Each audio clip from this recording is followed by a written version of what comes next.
University is a place where you are now accountable to yourself. It might have been frustrating in high school when you felt like your parents, your teachers, your coaches, they were regularly checking in on you and your progress of assignments or how prepared you were for tests. But not to worry, now you are accountable and responsible for your own success. In order to be accountable and stay on top of the workload, here are a few suggestions. Read through your course outlines. Be sure to track or keep track of the postings and information that's shared on course websites. Attend every class. And if you're taking online courses, be sure to schedule time on a weekly basis to listen to and review your lectures. Complete tasks such as online quizzes on time, and to stay engaged in class for those in-person lectures, sit near the front.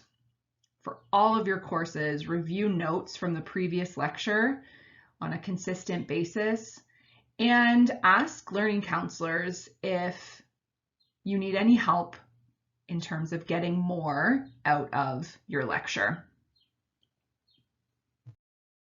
Remember back to when Ryan was speaking about this 4-month calendar so that you could get a sense of what the term would look like.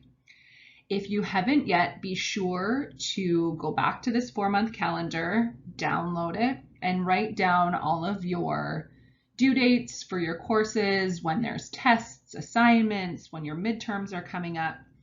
And if you have any big events that you'll need to travel home for, be sure to write them as well.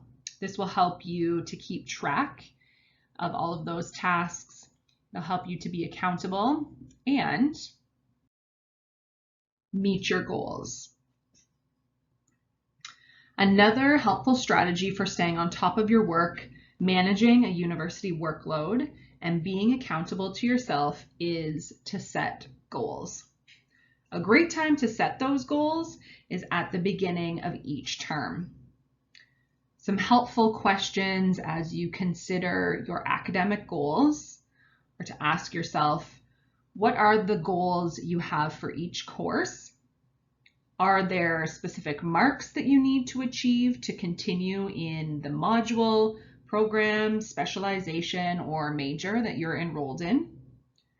And do your goals change depending on if the course is in person or online? Make sure that you keep those goals in a place where you can see them and you can revisit them often. It will help you stay on track and be a great reminder of what you want to achieve. By being engaged in each of your courses, you are staying accountable, you're increasing the likelihood of achieving your goals, and successfully managing a university workload.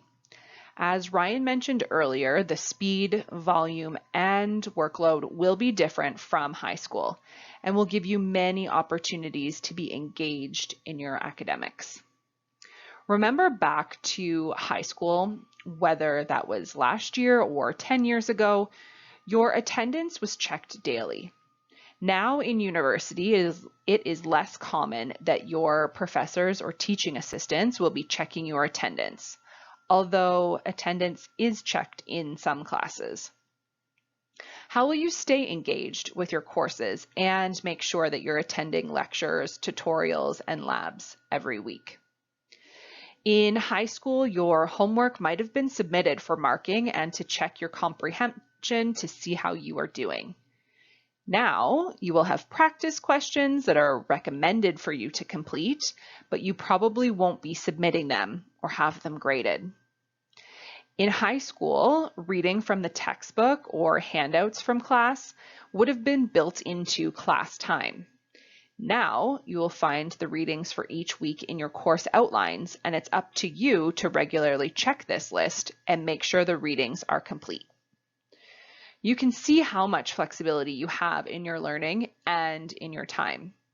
It's great to have that much responsibility and only have yourself to keep you on track. You've got this.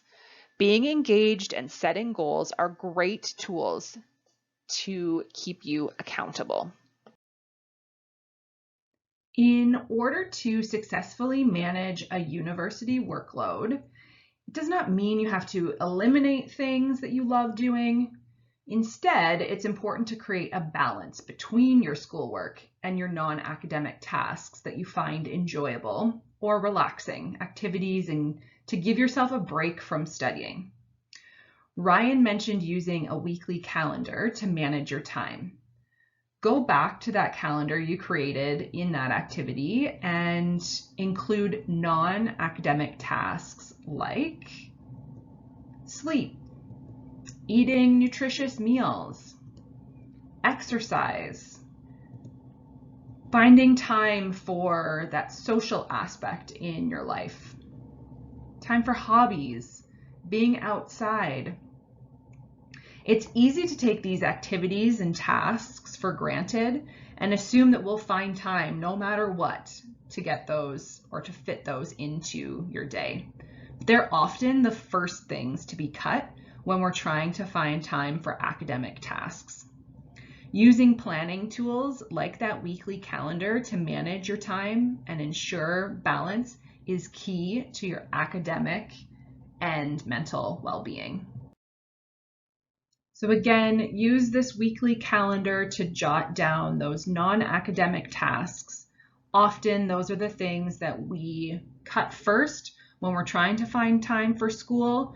But remember that balance between studying, between classes, and doing the things that you love that are outside of the classroom is really important.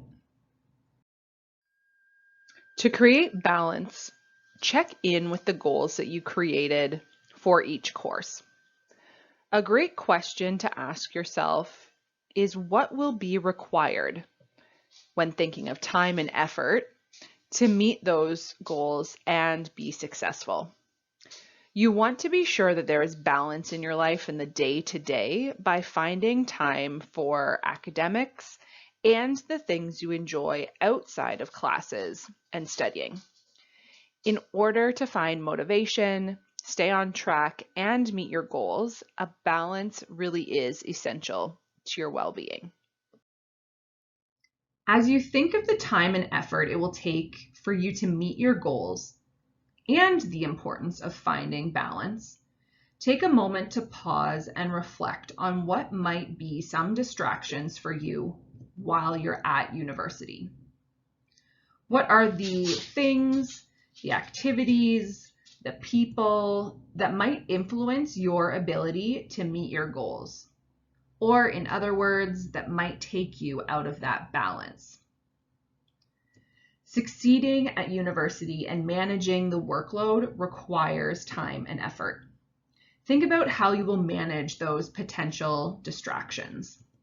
For example, practice a work first and play later approach, or it might be using different apps to help you focus and stay on track for a specific amount of time, or other apps to help eliminate your access to the internet or social media. We often don't feel or see the benefits of studying until much later. So each day, plan to reward yourself with a favorite activity once you've completed your school and studying tasks. To summarize the module on managing a university workload, we're hoping that you're able to recognize some of the differences between high school and university learning, and that you feel able to manage the responsibilities of in-class and out-of-class learning. We also hope that you understand the necessary steps to be accountable for your own learning, and finally that you feel capable of creating balance, prioritizing your goals, and managing some university distractions. Thanks for joining us for this module. Take good care, and we look forward to connecting with you in the fall. Check out these additional summer programs at Western, all designed to help prepare you to thrive come the fall. We invite you to share a video or picture in your Instagram feed that captures your reflection on this question here. When you share, use the hashtag WesternUThrive.